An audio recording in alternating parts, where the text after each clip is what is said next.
The Count of Monte Cristo by Alexandre Dumas. Chapter 28. The Prison Register. The day after that in which the scene we have just described had taken place on the road between Bellegarde and Beaucaire, a man of about 30, or 32, dressed in a bright blue frock coat, nankeen trousers, and a white waistcoat, having the appearance and accent of an Englishman, presented himself before the mayor of Marseilles. "Sir," said he, "I am chief clerk of the house of Thomson and French of Rome. We are, and have been these 10 years, connected with the house of Morel and Son of Marseilles. We have 100,000 francs or thereabouts loaned on their securities, and we are a little uneasy at the reports which have reached us that the firm is on the brink of ruin. I have come, therefore, express from Rome, to ask you for information." "Sir," replied the mayor, "I know very well that during the last 4 or 5 years misfortune has seemed to pursue Monsieur Morel. He has lost 4 or 5 vessels, and has suffered by 3 or 4 bankruptcies, but it is not for me, although I am a creditor myself to the amount of 10,000 francs, to give any information as to the state of his finances. Ask me, as mayor, what is my opinion of Monsieur Morel, and I shall say that he is a man honourable to the last degree, and who has, up to this time, fulfilled every engagement with scrupulous punctuality. That is all I can say, sir.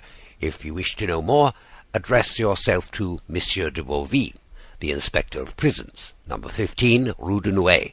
He has, I believe, 200,000 francs in Morel's hands, and if there be any grounds for apprehension, as this is a greater amount than mine, you will most probably find him better informed than myself." The Englishman seemed to appreciate this extreme delicacy, made his bow, and went away, proceeding with the characteristic British stride toward the street mentioned. Monsieur de Beauvais was in his private room, and the Englishman, on perceiving him, made a gesture of surprise, which seemed to indicate that it was not the first time he had been in his presence.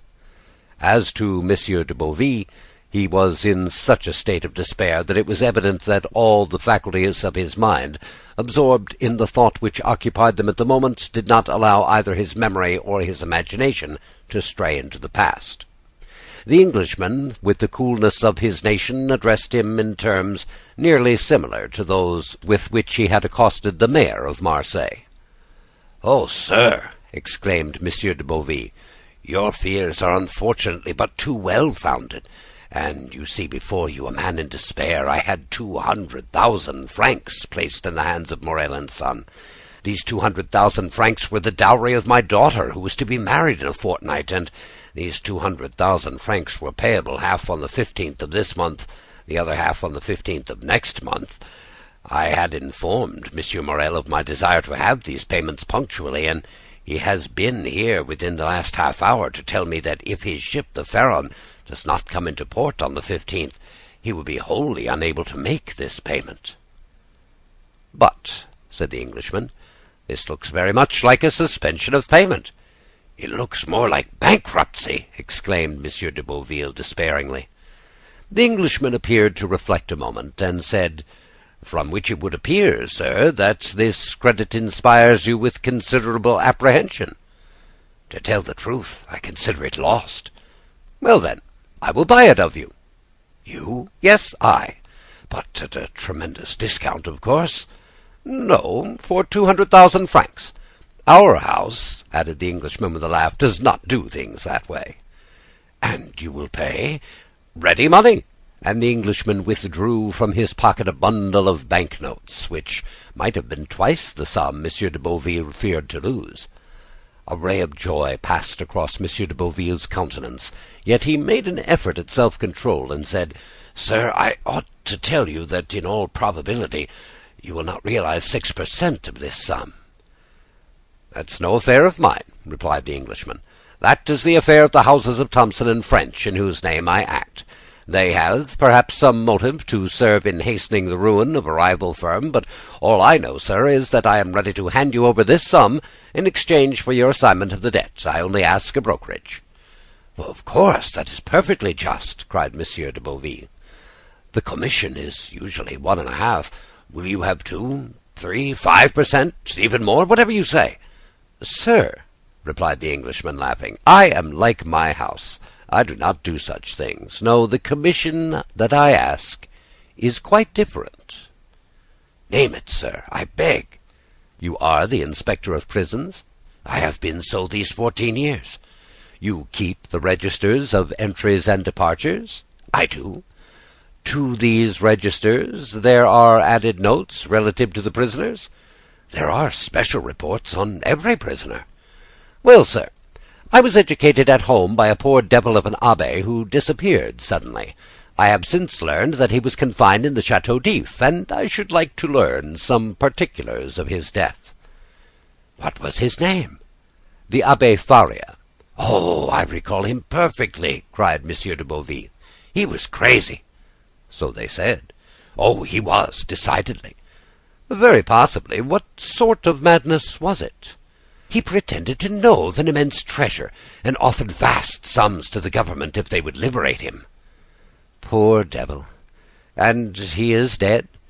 "Yes, sir, 5 or 6 months ago, last February." "You have a good memory, sir, to recall dates so well."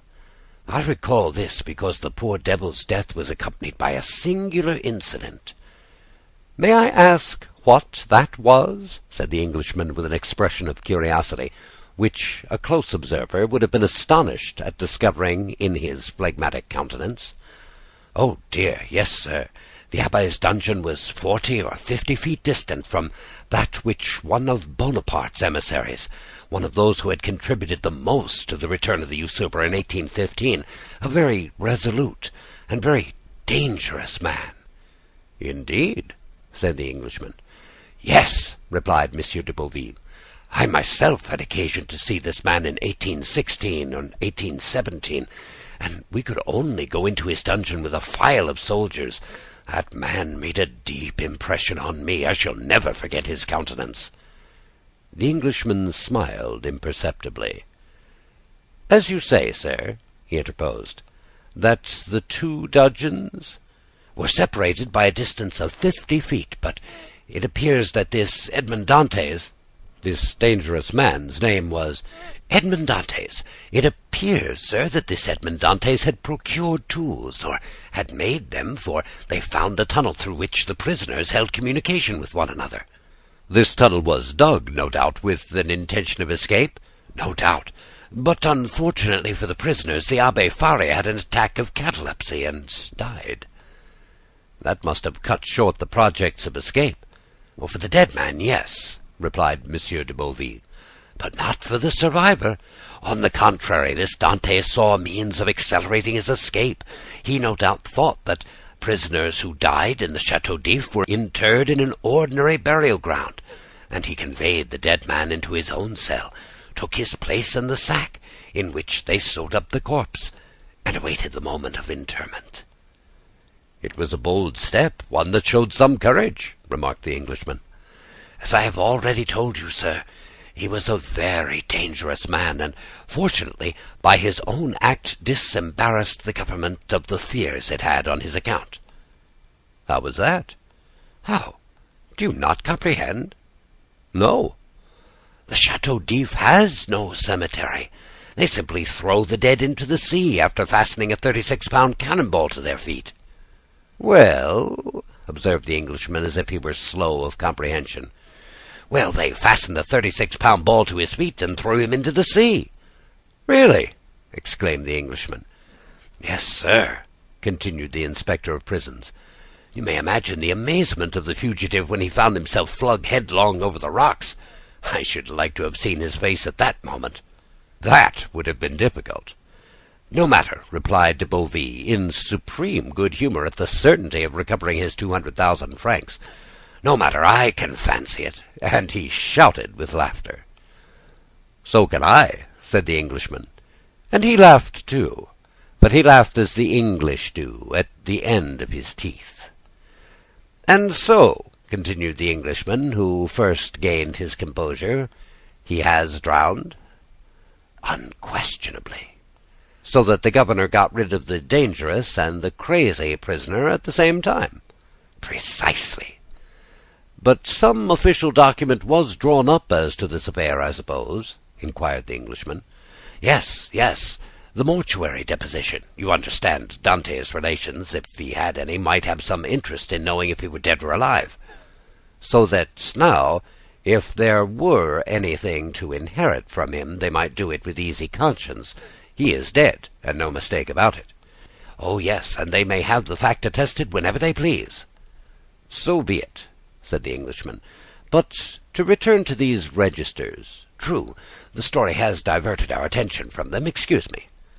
Excuse you for what? For the story? By no means. It really seems to me very curious. Yes, indeed. So, sir, you wish to see all relating to the poor abbé, who really was gentleness itself? Yes, you will much oblige me. Go into the study there, and I will show it to you. And they both entered Monsieur de Beauville's study. Everything there arranged in perfect order. Each register had its number, each file of papers its place. The inspector begged the Englishman to seat himself in an armchair, and placed before him the register and documents relative to the Chateau d'If, giving him all the time he desired for the examination, while de Beauville seated himself in a corner and began to read his newspaper. The Englishman easily found the entries relative to the Abbé Faria, but it seemed that the history which the inspector had related interested him greatly, for, after having perused the first documents, he turned over the leaves until he reached the deposition regarding Edmond Dantès. There he found everything arranged in due order: the accusation, examination, Morel's petition, Monsieur de Villefort's marginal notes. He folded up the accusation quietly, and put it as quietly in his pocket, read the examination, and saw that the name of Noirtier was not mentioned in it, perused, too, the application dated 10th April, 1815, in which Morel, by the deputy procuror's advice, exaggerated with the best of intentions, for Napoleon was then on the throne, the services Dantès had rendered to the imperial cause, services which Villefort's certificates rendered indispensable. Then he saw through the whole thing. This petition to Napoleon, kept back by Villefort, to become, under the Second Restoration, a terrible weapon against him in the hands of the king's attorney. He was no longer astonished when he searched on to find in the register this note, placed in a bracket against his name: Edmond Dantès, an inveterate Bonapartist, took an active part in the return from the island of Elba, to be kept in strict solitary confinement, and to be closely watched and guarded. Beneath these lines was written in another hand, "See note above. Nothing can be done." He compared the writing in the bracket with the writing of the certificate placed beneath Morel's petition, and discovered that the note in the bracket was in the same writing as the certificate. That is to say, it was Villefort's handwriting. As to the note which accompanied this, the Englishman understood that it might have been added by some inspector who had taken a momentary interest in Dante's situation, but who had, from the remarks we have quoted, found it impossible to give any effect to the interest he had felt. As we have said, the inspector, from discretion, and that he might not disturb the Abbé Faria's pupil in his researches, had seated himself in a corner, and was reading Le Drapeau Blanc. He did not see the Englishman fold up and place in his pocket the accusation written by Danglars under the arbor of La Réserve, and which had the postmark Marseille, 27th February, delivery 6:00 p.m. But it must be said that, if he had seen it, he attached so little importance to this scrap of paper, and so much importance to his 200,000 francs, that he would not have opposed whatever the Englishman might do, however irregular it might be. "Thanks," said the latter, closing the register with a slam. "I have all I want. Now it is for me to perform my promise. Give me a simple assignment of your debt, acknowledge therein the receipt of the cash, and I will hand over to you the money." He rose and gave his seat to Monsieur Beauville, who took it without ceremony and quickly drew up the required assignment. while the Englishman counted out the banknotes on the other side of the desk. So ends chapter 28.